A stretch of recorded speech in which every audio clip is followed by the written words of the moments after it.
From the National Newsroom of the Canadian Press, I'm Karen Rebo.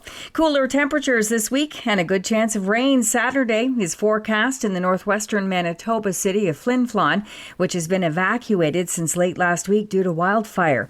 Crews have been trying to keep a nearby blaze contained to outside a perimeter highway, and so far they report no structures lost. To date, more than 17,000 people have been displaced by wildfires in Manitoba, including 5,000 from Flin Flon. Some evacuees arrived last night in Niagara Falls, Ontario. Dozens more fires have forced another 8,000 people out of their homes in northern Saskatchewan and Alberta.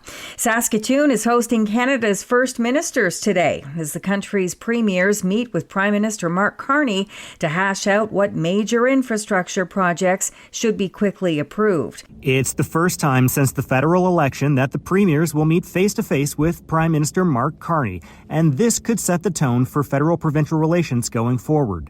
The premiers are each bringing their own shopping lists of major projects that they want to pitch to Carney that should be fast-tracked. Carney has vowed he'll cut years off of federal approval times for any projects that are deemed in the national interest. This comes at a time when the economy is being dealt a flurry of blows by U.S. President Donald Trump's tariffs. Kyle Duggan, The Canadian Press, Saskatoon. The First Ministers are also expected to discuss breaking down interprovincial trade barriers for goods and services. Canada Post has rejected a request from the union representing 55,000 of its workers to send their ongoing labor dispute to binding arbitration. Canada Post has asked Jobs Minister Patty Hajdu to force a union membership vote on its latest proposals. CUPW said last night it's clear the company isn't interested in a reasonable outcome to this round of negotiations. And more Canadian Screen Awards were handed out in Toronto last night to wrap up a weekend of accolades. And City TV's Law & Order Toronto Criminal Intent won 3 awards, including Best Drama Series. On the film side, a film chronicling the rise of Donald Trump won Best Motion Picture.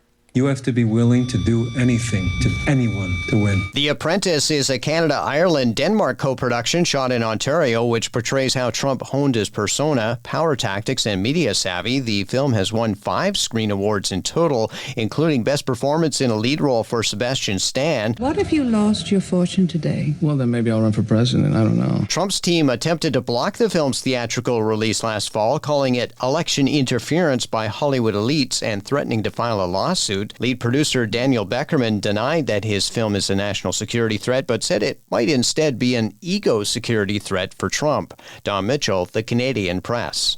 This is The Canadian Press. In sports, the London Knights are Memorial Cup champions for a third time since 2005.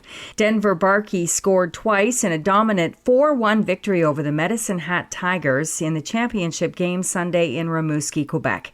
The team captain describes what the win means to him. This is the tightest team I've ever played on, so to be able to do it with these guys, it's so surreal, and I'm going to remember this for life. London Knights star forward Easton Cowan, who scored the game-winning goal, was named tournament MVP. The Toronto Maple Leafs prospect also tied Mitch Marner for the most Memorial Cup points in franchise history, with 15 in 9 games. In soccer, Cruz Azul outshot the visiting Vancouver Whitecaps 18-0 en route to a 5-0 victory in the CONCACAF Champions Cup final Sunday in Mexico City. And the Toronto Blue Jays have the day off before opening a 3-game set against the visiting Philadelphia Phillies. They're coming off a home field sweep of the Oakland A's. From the Canadian Press, I'm Karen Rebo. Thanks for listening. Don't forget to follow and subscribe. For more of today's top stories, visit thecanadianpressnews.ca.